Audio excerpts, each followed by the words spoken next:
If everybody were nice and did not give you real feedback, you might go through life operating in suboptimal ways. I'm Telana Simpson, and let's talk communication.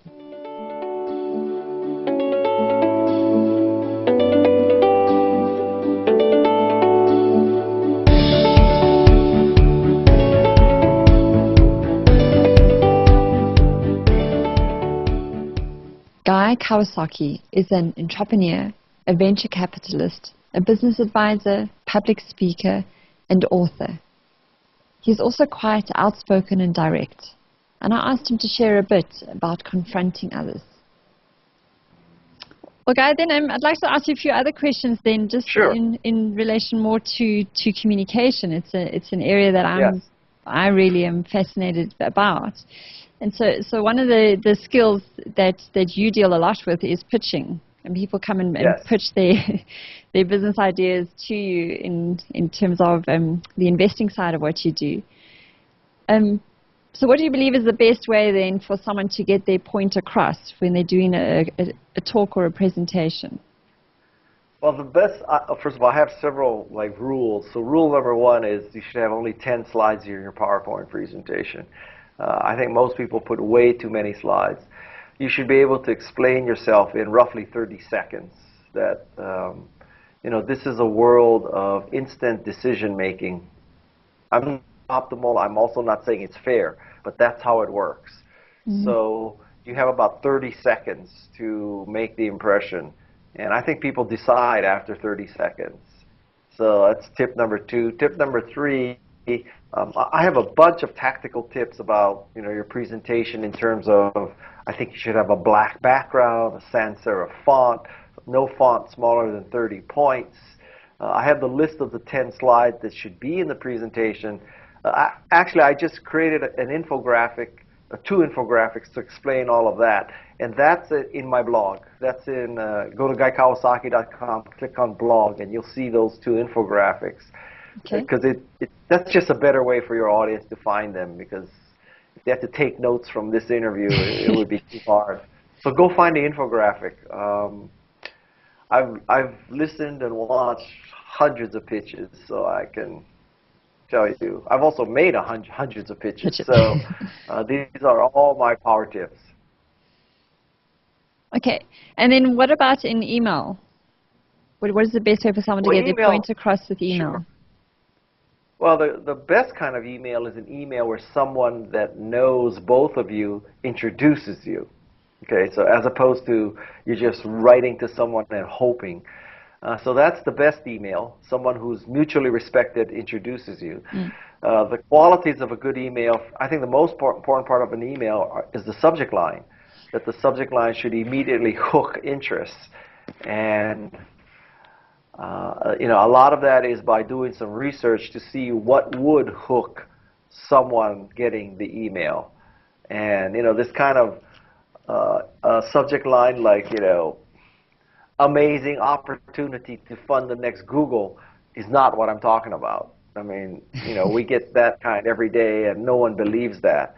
So it's a hook in the subject line. I think emails should be no more than 5 sentences long. And the purpose of an email is to start a relationship. Many people believe that they're going to send such a compelling email that the response will be, well, where do I send a check? And that never happens. Okay, so it's just the start of building that relationship. The other question I wanted to ask you is you're known to be quite outspoken and direct. I mean, some of the online talks that I've watched, how you've just put people in the audience, in their place, kind of. And I actually wish more people were like that. I wish more people were more real and could just say things as they are and not beat around the bush. So what do you believe about being straightforward? Some of it is because I am now 60 years old, and when you get to be 60 years old and you realize that most of your life is over, at that point you stop wasting time. And so I have kind of stopped wasting time. I have stopped trying to please everyone. I want to get to the point. So I think that just happens when you get old. You know, the clock is ticking. So that's most of it.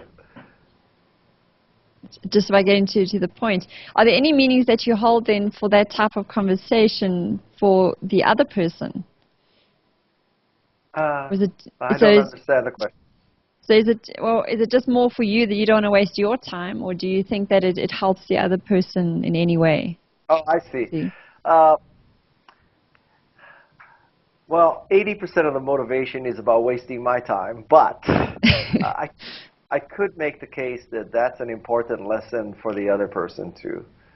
That, you know, if everybody were nice and did not give you real feedback, you might go through life operating in suboptimal ways. So I would use an analogy that I think the best teachers that I ever had were the hardest ones, not the easiest ones.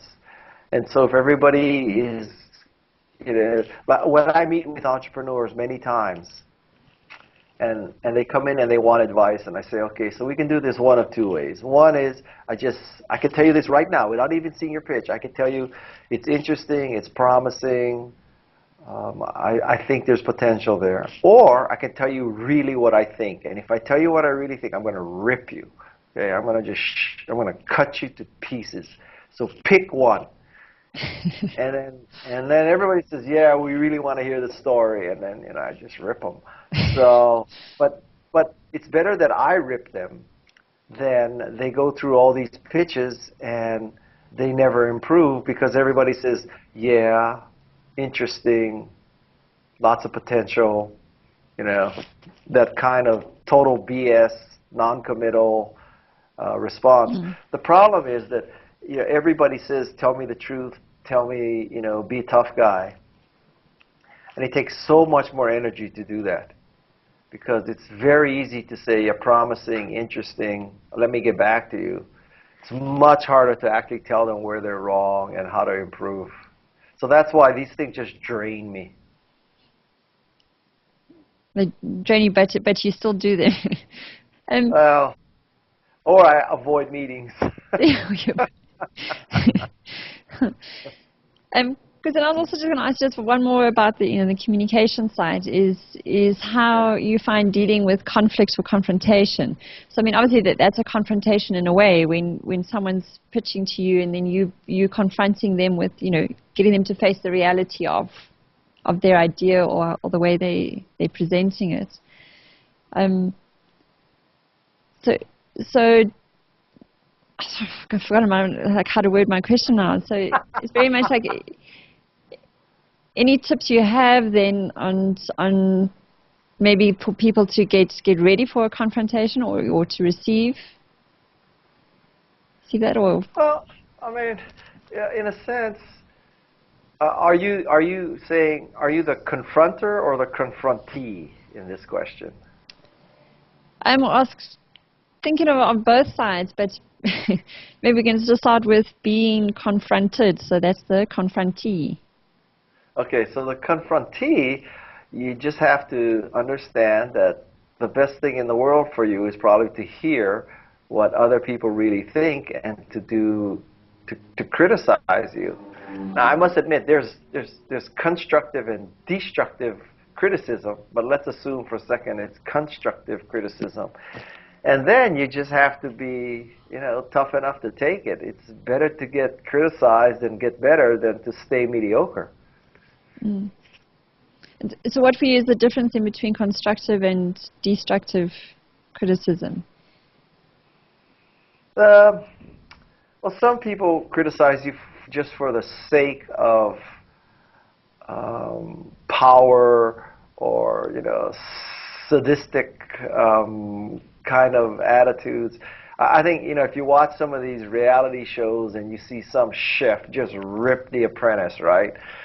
Is it about improving the apprentice's skill, or is it about good TV, or is it about, you know, just their 24 karat, you know, orifices?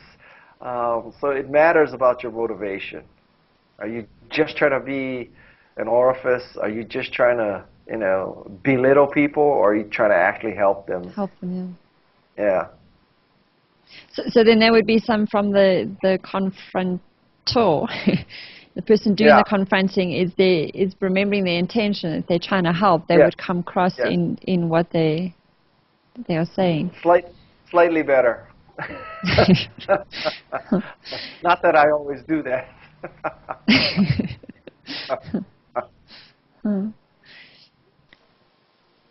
Guy Kawasaki has just released his revised edition of his book, The Art of Start 2.0, and has also launched his online course, The Essential Guide to Entrepreneurship. You can find out more about him at guykawasaki.com. This has been Let's Talk Communication. For more details, you can go to my website, which is talkcommunication.innercoaching.co.za. You can also subscribe on iTunes and YouTube. Thanks for listening.